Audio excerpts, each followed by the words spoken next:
Nag-usa ka nato, adunay nagkadayang diskarte sa pagpamaligya aron lang nga mahalin ang paninda.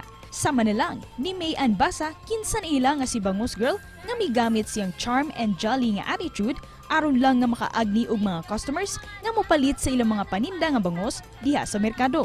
Ang 20 anyos nga si Bangus Girl usa ka second year college nga tinun-an ug lumad nga taga Rojas City. Ug gumikan siyang makalingaw ug makaagni nga pagpamaligya, nag-viral na siya karon sa social media hangtod nga siya naila si Bangus Girl. Daghan na usab nga mga customers ang namalit sa iyang special bangos. Karong buntaga, ato siyang mas ilaylahon dinhi lang sa GMA Regional TV Live. Ilaylahon nato karong buntaga, nag-viral sa social media gikan sa Rojas City, mga kapuso, ilang Bangus Girl Mayan Basa. Good morning, Mayan o Bangus Girl. Welcome sa GMA Regional TV Live. Hi! Ayong aga, ma-auntie and uncle ko. Ay na inyo, gwapa nga gumangkon, Bangus Girl.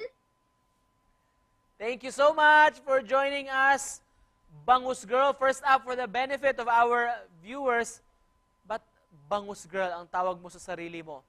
Tinawag ko po ang sarili ko na Bangus Girl dahil ako po ay nagtitinda ng bangus and mahilig po ako kumain ng bangus. Wow, kay sarap naman ng bangus, Mayan. Kumusta ang araw mo ngayon at ano ba ang nakakapagpa-smile kay Bangus Girl?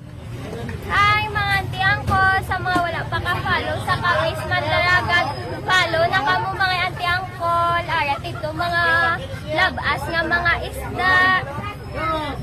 So, super saya ko po ngayon, mga auntie and uncle ko, dahil makakasama ko na naman po kayo dito sa TV sa GMA. So, abangan nyo po, mga auntie and uncle. Panoorin nyo po ako dito. And share. So, palagi po ako nakasmile dahil po sa aking mga suki and solid fans. Shoutout po sa inyo!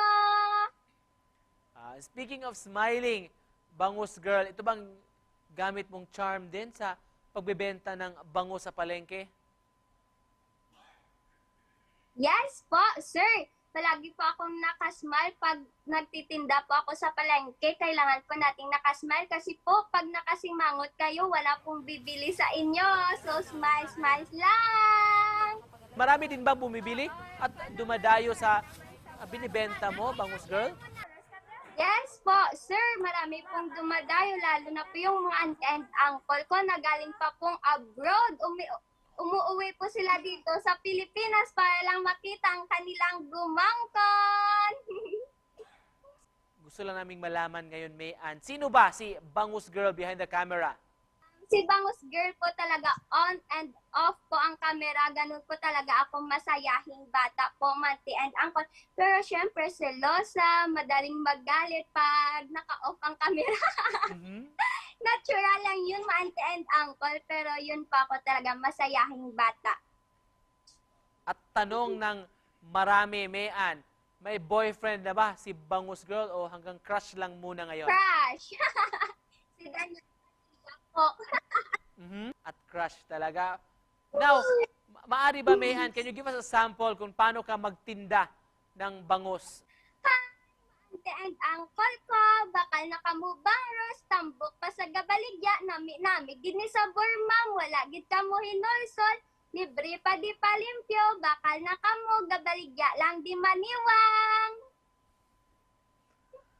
Wow! Kaya pala patok si Bangus Girl. Ano naman ang susunod na aabangan namin mula sa iyong content, sa iyong mga vlogs?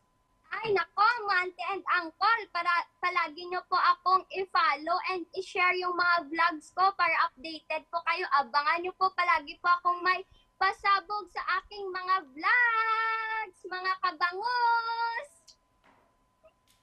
And to close to this, Mayan, yung message mo sa mga viewers natin karong buntag.